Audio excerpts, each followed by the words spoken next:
Hey, welcome back to another video in the process hacking series. As promised, we will be hacking Rogue Legacy, a commercial product developed by Celado Games that is available on Steam, PlayStation and Xbox. It costs money and has managed to satisfy many customers. The point is, it is a process that survives in the real world, and as such, hacking it will show us the kind of problems such a beast has to offer.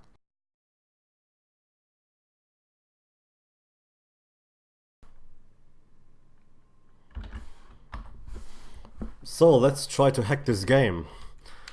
So you'll see at first glance it's kind of a lot like Castlevania. Up left we have our health value, we move in a two-dimensional plane and monsters attack us and we attack them in return. So let's try to hack the health value, right? So first of all we need to find out the process ID, and we do this with PIDOF, already experimented here, and PIDOF Rogue Legacy. And it doesn't return a process ID, and this can be the case with their multiple processes that have a similar name. So I like at these particular points to issue a PS3, and here we can see these two Rogue Legacy processes. So I'm running this from Steam, and Steam seems to call this Steam Child Monet process, and it returns conjures Rogue Legacy, and this one conjures Rogue Legacy.bin. So these processes seems to well, spawn each other. I just assume that the last process in this hierarchy is the actual game. I have no idea why they are kind of, well, like they're calling each other like that. I have no idea. Okay, so we basically just list all the processes on the machine with this ps-e, and we just gonna filter for anyone called Rogue, and those are the two, and we're just gonna assume that this one is our game. So let's attach to this one to test this 4699, and it was successful. I can see the graphics representation has stopped. So now we have the process ID. Let's assign it to 4699 permanently, and well, let's search for the heap. So last time we found the heap located on the machine in proc/pid/maps. This time around I'm a little bit more well, advanced. I've written a parser that prints this maps file and puts it into a Lisp data structure so that we can parse it later or just copy it out, so we can determine the start and end address of the heap. And we can start searching for the health value, which is 1301 in the heap. So before that, how big is actually the heap? How many addresses does it compromise this time around? It's about 200 million addresses. So if you remember from last time, I think Castlevania was like 10 million addresses. So this time around we have like 20 times bigger problem size. So this should take about 70 seconds. So I'm gonna cut here. So we have our candidates, our health addresses that might be the health value. So we store them in this civ variable, and well, we introduce the change, so we get our ass whooped.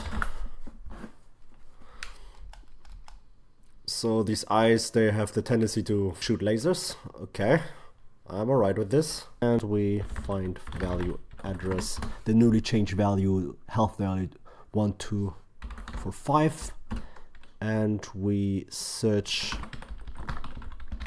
in the civ list for it. Nil, no matches. So what happened? We have our health address candidates. We introduced a change. We used this cheat engine heuristic to the health value again, and we searched in this health value candidates, and we didn't find any match. So what does this actually mean?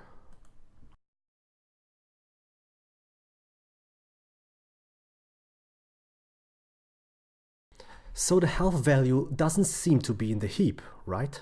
Well, we can't say that yet, because remember, in the last video we talked about data representation and how values can have widely different representations in memory. This means, in this case, that the health value might not be represented straightforwardly, and we'd have to look for the other ways it can be represented. Just to rehash, remember how the decimal value -1 was represented in hexadecimal with 4 Fs in a row. How our Lisp function instead would have to look for the value 65,000 to find -1. So how do we tackle this issue? Well, consider this. Instead of working with a particular representation of data in mind, let's operate at a higher level of abstraction. Let's search for changes in memory instead. So how can we do this? This can be done by making a snapshot of the heap before a change we care about was introduced, like taking damage, and compare it with the heap after our hero lost some health.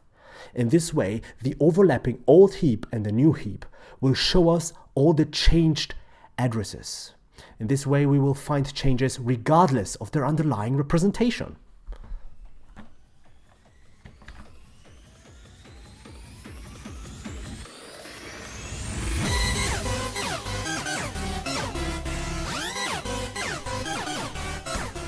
So let's create a copy of the heap. For that we use the make snapshot memory range function, which just wants an address range object. So this time around we're a tad bit more sophisticated with this get heap address range, so we don't have to do this parsing of the procmem file. It immediately gives us the heap range object.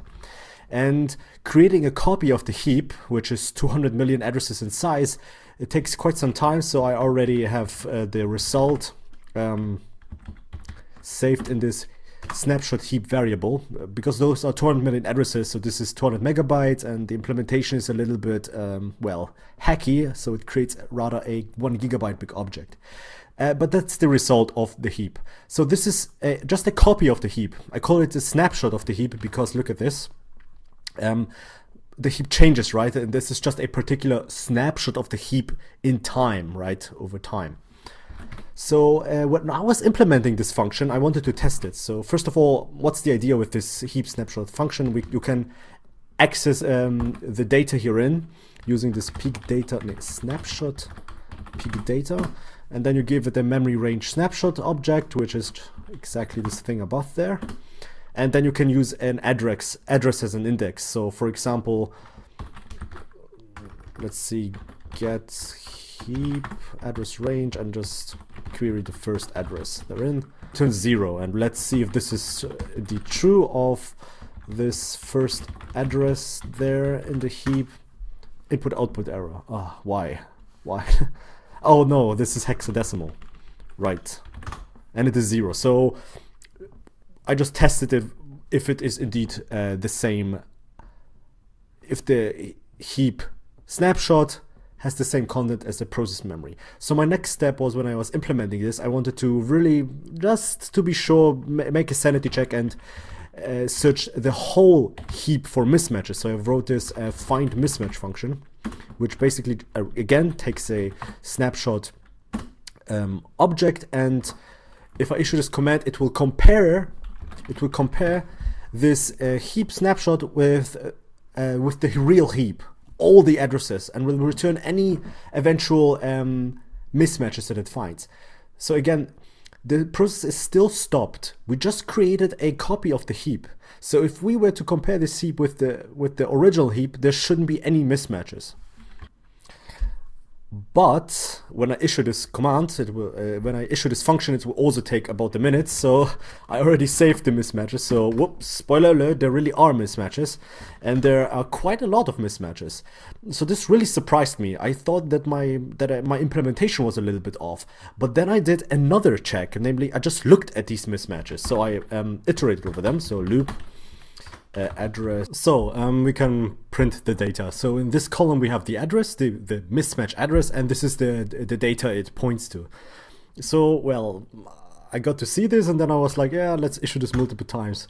And then I noticed something with my naked eye as I issued this a few times. So look at this 78 here, right?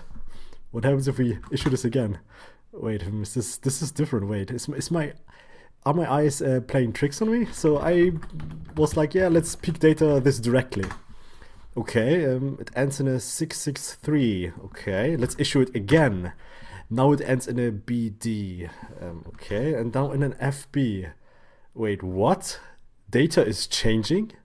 The process is traced, yet the data is changing. Like, how can this be? We stopped the time of the process through proxy of the kernel using ptrace. So no, data can't change because the process is not being executed. We can't move on like this when we know that the process keeps on changing. Like, we can't scan the process because the data under our feed is changing. Like, how can this be? We need to find an explanation for this, or we can't move on forward. So what is happening here? Or rather, who is pulling the strings?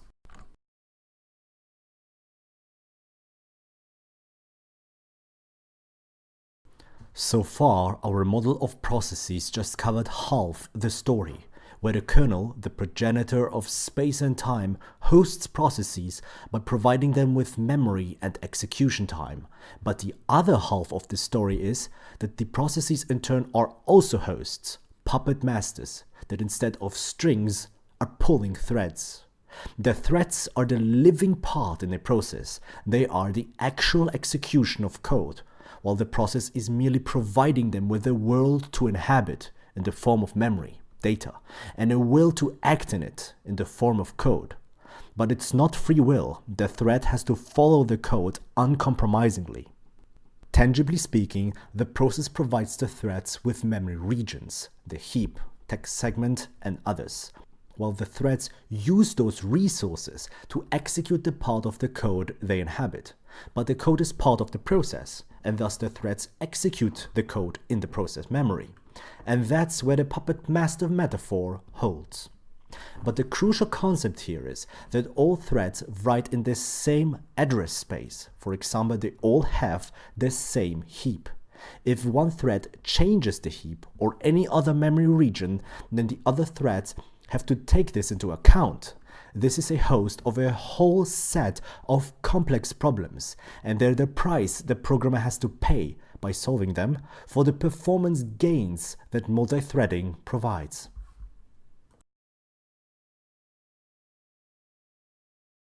So now that we've raised our consciousness to the multi-threaded nature of processes, let's have a new go at the problem. I have this address that keeps on changing, saved in this mismatch address variable.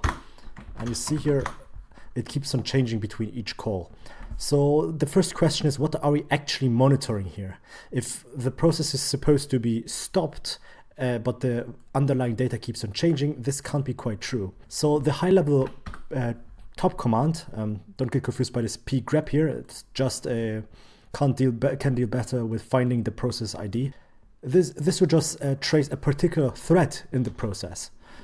And we can show all the threads in the process using this option here, this -h option. And voila, as you can see, Rogue Legacy consists of 4 threads instead of 1. It is a multi-threaded program. And as you can see here, this state column here, only one of them is traced, and the others are S for sleeping. But they're not sleeping all the time, because one of them is the culprit here and keeps on changing the process memory of this particular address points to. So I want to get this straight. ptrace wants a process ID. So we're thinking here that ptrace operates on processes, because if you look at the man page of ptrace, ptrace stands for process trace, but that's not quite right, because as you can see here, ptrace commands are always sent to a specific tracee, so that's our Rogue Legacy program in this case, using a call of the following form, which we are well aware of by now, where PID is the thread ID of the corresponding Linux thread. And that's the crux of the situation. PID doesn't refer in the eyes of ptrace, doesn't refer to process ID, but to a thread ID. And that's why when we attach to a particular process ID, we're attaching to when we give it a particular process ID to attach to, we're actually attaching to a single thread. And only this single thread gets this state of being traced, and only this single thread gets delivered the SIG stop signal, stopping it. So in order to stop a thread, we send it the SIG stop signal, and this delivery of signals is done with kill. And kill is this command, which many of you might know the eponymous use for, namely to terminate threads. So this, when we say kill -9 and then there's some process ID, then we can kill this particular thread. But more generally, kill is used to send a specific signal to a specific process. So if we want to stop the time for all of these threads, we can use kill for that. And kill is also part of the libc library, so I have created a binding to it. So it takes any kind of thread ID, 31086. So another confusion here, it wants a process ID, but I can give it a thread ID. And it will send this signal to all the threads from the process it belongs to. So I have on purpose chosen this thread here, and I will send it the 6-stop signal, 6-stop, like so. And look at the column here. If I issue this command, they will jump to T for stopped. And I just said it that it should send the signal to this thread, but it sends it to all the threads in the process. And this lowercase t is a special case where it is not only stopped, but it's also traced. So now that we've stopped the time successfully for all the threads, let's see what happens if we query again the data pointed to by the mismatching address. And you see it doesn't change. Now we have successfully prevented all the threads from changing the underlying heap. And we have confirmed that indeed it is the multi-threaded, it was a multi-threaded issue where one thread kept on changing the data under our feed. And now we can finally use the snapshot method effectively.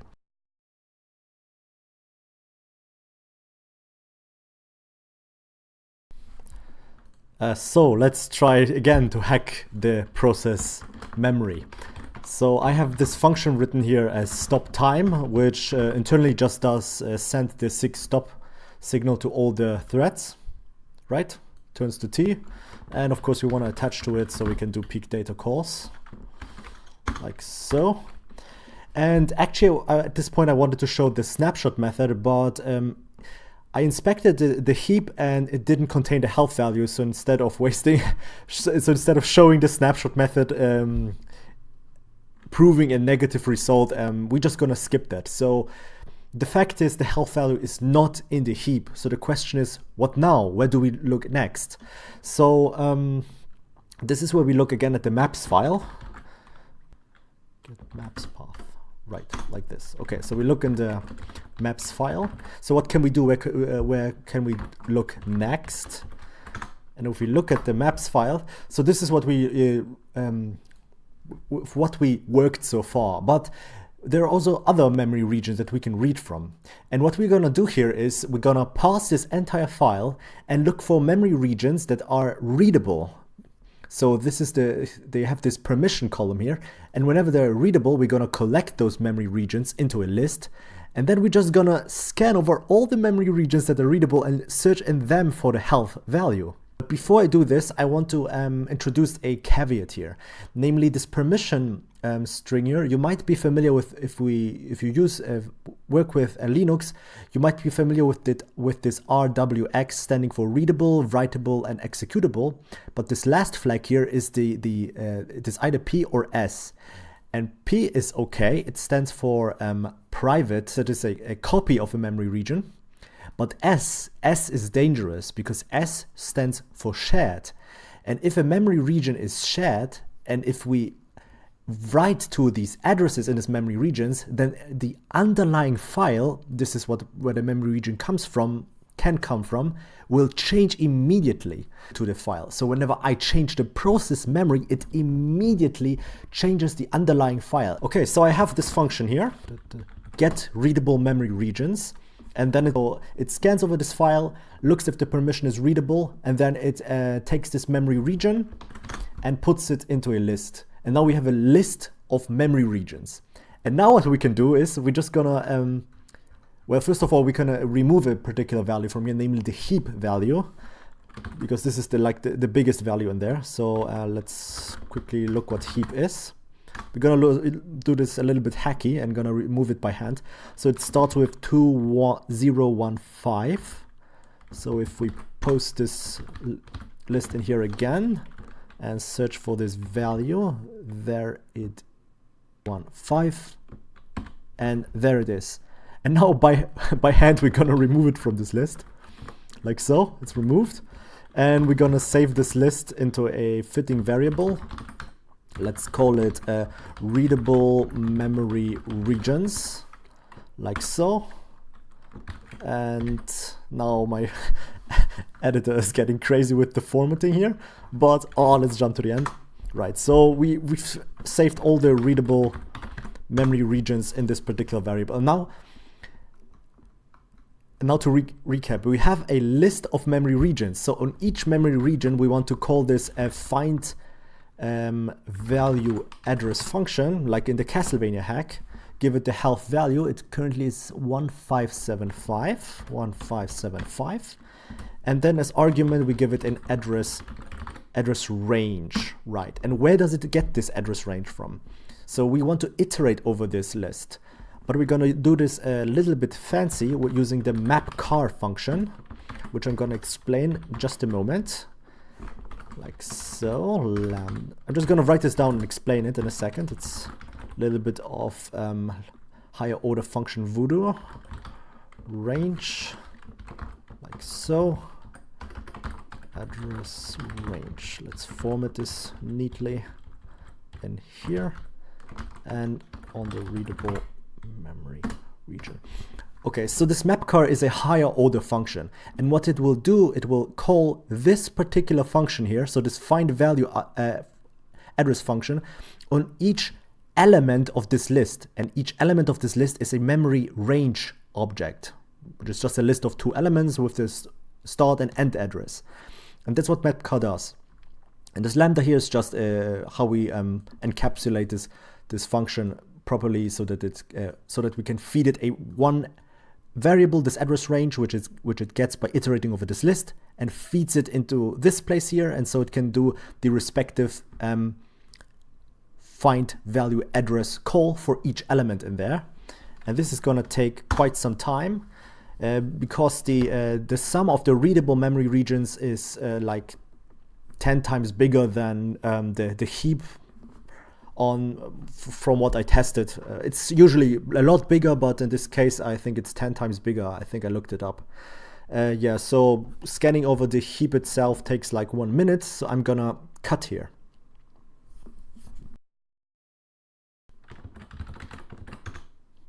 So, and we have our result. Each element in here is the result of scanning the address region that was in place here. And nil means that that using the find value address function didn't yield any address in that it points to the health value. So let's first clean up this list. We can use the remove function for this, which takes an item like nil and removes it from a sequence. So I'm just gonna filter out all the nil. So let's save it to civ, like so. And well, and now we're basically at the point where we can introduce the change. So we do our search engine heuristic, detach from. Did I do this right? Ah, right, I stopped the time. So I need to continue time. This is the inverse of stop time, basically. And let's get on with our masochistic tendencies. Let's get some damage in here. Okay, so let's go. Get hurt? No, not this time. Nah, by the rocket, exactly. Okay, and as per usual, we attach to the process again, stop the flow of time, and now let's do basically the same thing as before. So let me find this function real quick. Again, this higher order function, but this time around we will use it on civ.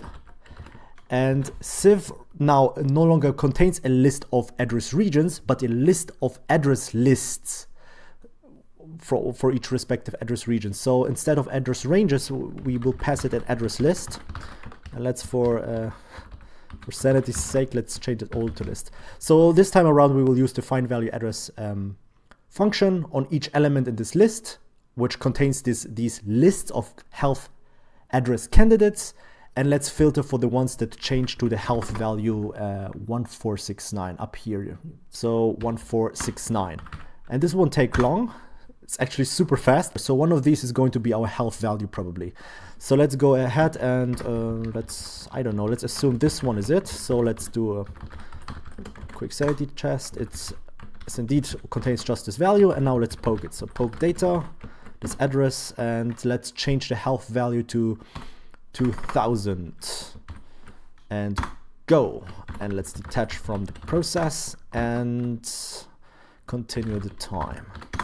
And let's see if we hacked it successfully. And indeed we did! And you can see up here, the health bar up left doesn't even fit into the screen entirely. So, we did it! So this is something a little bit peculiar with Rogue Legacy. Because look, I have 2000 health right now. But look what happens when I take damage. It cuts down to 1575. So it caps at the max value. So this is a little bit, how should I say, unhandy. Because we can't just put in 1 million in there because it will always cut down to this smaller to the max value. But now we can use kind of the nature of threads. We usually just attach to the first thread in order to do peak data calls. So let's attach to another thread. Let's use the last one. I think I never used the last one. So this has the process ID 16418. And the cool thing is, yes, exactly. So look, the address is attached to, but the animation, the graphics is still working. So this thread, you might not hear it in the capture, but the game currently doesn't play any music. So I can move around, but it doesn't play any music. So this thread, for whatever reason, is somehow responsible for the music of the game. But even though the game is still running, we can still do our peak data calls. So peak data, I don't know, let's read out from this region. And because we can do peak data calls on the still running process, so to speak, we can also do poke data calls. So first of all, let's save this health address up here. Now let's write a clever function. Let's show the beauty of having a Lisp process running side by side. Let's write a set health function, which takes the new health value. And we will simply do a poke data call to the health address and set it to the health value. That's all it does. So if I run set health, set health to, let's set it to 1, 2, 3, 4, 5. Let's set it and let's push start. You see this green bar? It's our new health value, so it's ginormous. But it doesn't matter how big it is, because look, I take a single hit and it jumps back to this very small value.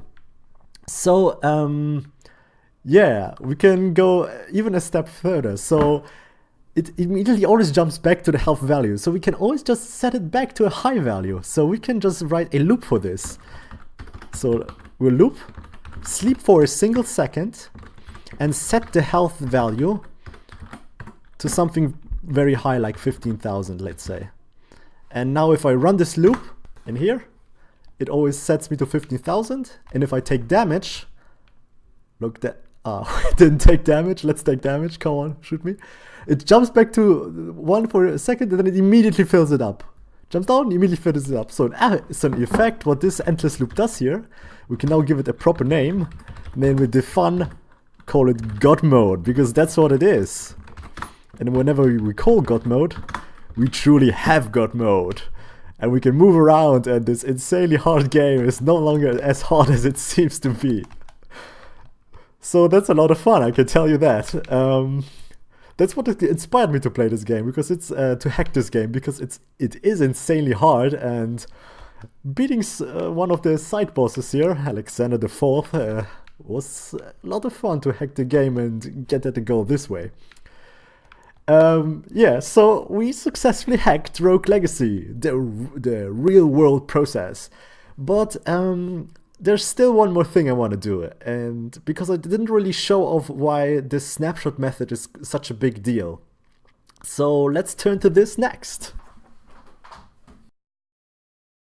That is in the next video. Again, the video blew up past the 30-minute mark. I really wanted to cover a bit more, but that'll have to wait until the next video. As for the snapshot method, I just recently made some progress on the technical front and have hence a lot of cool stuff to show for it, so stay tuned. As always, leave a comment, like, subscribe, let me know what's up. Even though it's a long video, I still try to cut out a lot, so if you're more curious about certain parts, let me know and I can expand on those in the future videos. And with that being said, see you in the next video. See ya!